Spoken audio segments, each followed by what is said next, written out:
आपको याद है ना कि पिछले महीने जुलाई में 7 जुलाई के बाद जब संघर्ष दोबारा शुरू हुआ अमेरिका और ईरान के बीच, तब ईरान ने एक देश के नागरिकों को और वहां की सेना को बधाई दी थी, जॉर्डन। क्या जॉर्डन की सेना ने और नागरिकों ने फिर से कुछ ऐसा कर दिया है, यानी गुप्त सूचना यानी इंटेलिजेंस पहुंचा दी ईरान, क्योंकि अमेरिका का एक और बड़ा लड़ाकू विमान खतरे के साए में आ गया। मतलब इमरजेंसी अलर्ट देना पड़ा और उसके बाद से उसका कुछ पता नहीं है। जी हाँ, जॉर्डन से एक खबर निकली है।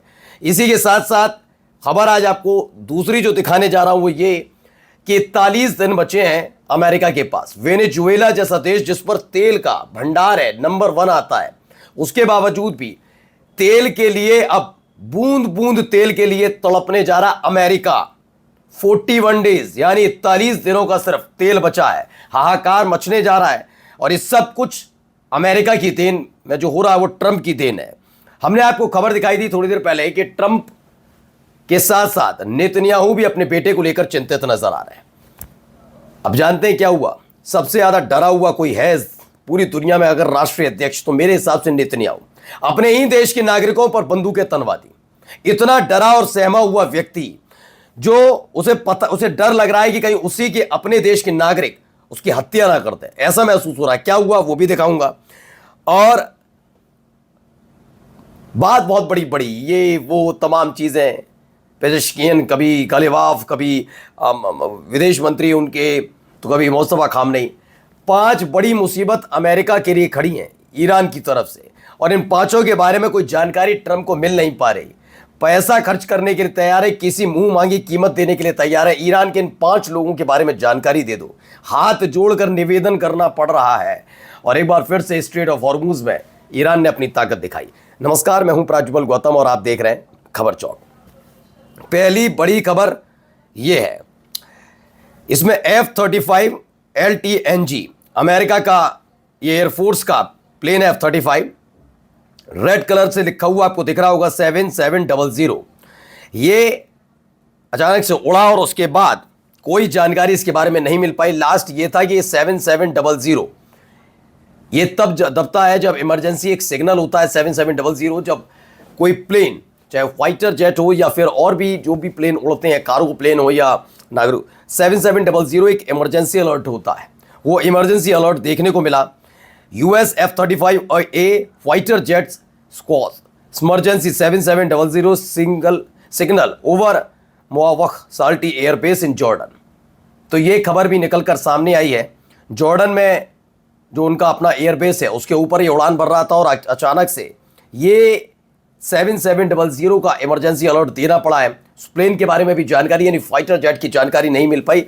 सोचिए, युद्ध के उस मुहाने पर खड़े हो रहो और तब कुछ हो तो लगता भी है, लेकिन ऐसे वक्त में जब सब कुछ नॉर्मलाइज चल रहा है, मतलब है तनाव है लेकिन नॉर्मलाइज, ऐसे में प्लेन ही का फाइटर जेट ही उड़ जाए तो क्या हो।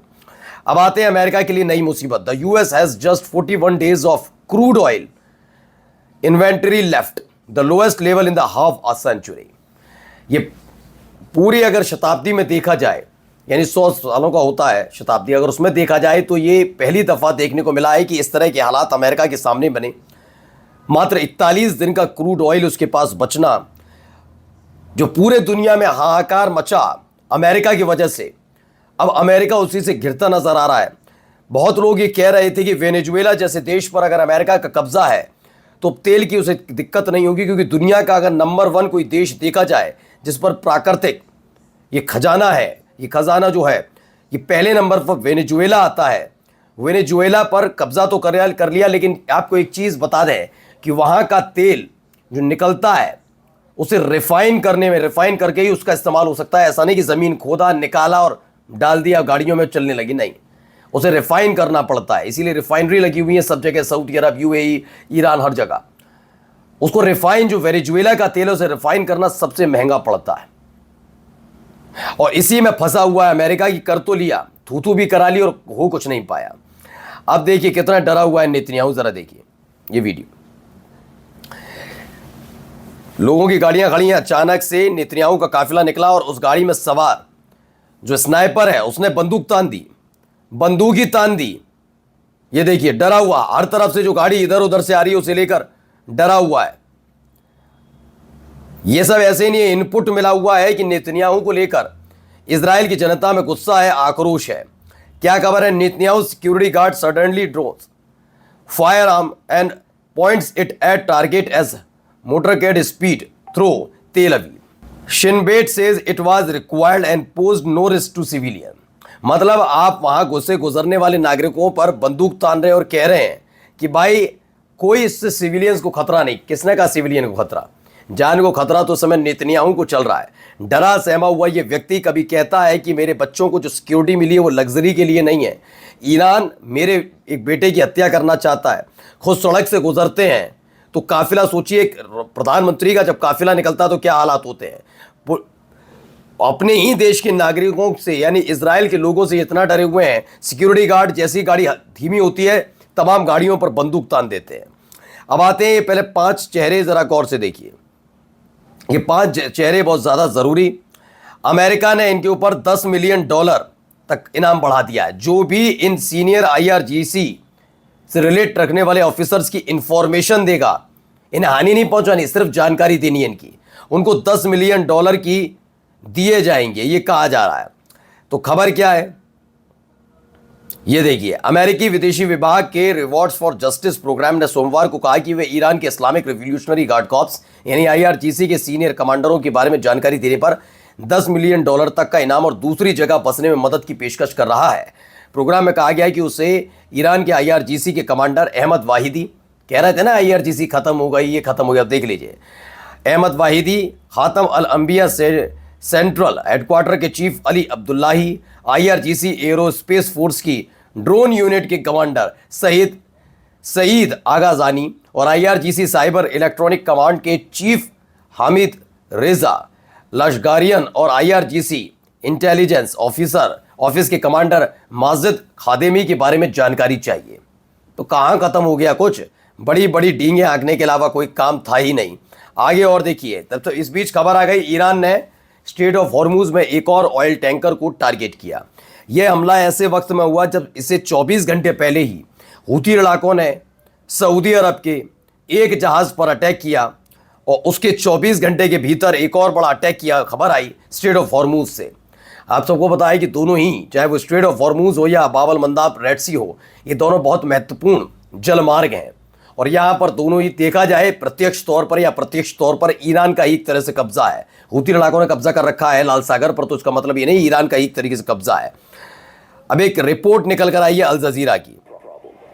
USS George Washington normally operates from Japan, sending it thousands of kilometers west to the Middle East as तो ये रिपोर्ट है, मैं इसको रिपोर्ट को बता देता हूं। इतना डर, इतना खौफ अमेरिका के अंदर कि पूरी दुनिया की ठेकेदारी ये लेता रहा। आपको पता है कि अलग अलग जगह पर इनके बड़े बड़े एयरक्राफ्ट कैरियर तैनात कर रखे हैं, लेकिन दावा है कि पश्चिमी जो मोर्चा है उसे पूरी तरीके से अमेरिका ने खाली कर दिया और सारी ताकत ईरान पर झोंक रखी है। सोचिए, ईरान को आज अभी इसी वक्त 24 घंटे 48 घंटे में खत्म कर देंगे, घुटने पर आ गया, सरेंडर कर दिया, बर्बाद कर दिया, सारी काता कहानी। लेकिन अल जजीरा की रिपोर्ट है कि वाशिंगटन ने यानी कि अमेरिका ने पूरा वेस्टर्न पैसिफिक एरिया अब खाली कर दिया। वहाँ एक भी सिंगल एयरक्राफ्ट नहीं है, कैरियर नहीं है, सारे मिडिल ईस्ट के इर्द गिर्द तैनात कर दिए गए। और जाते आते ज़रा ये देखिए खबर,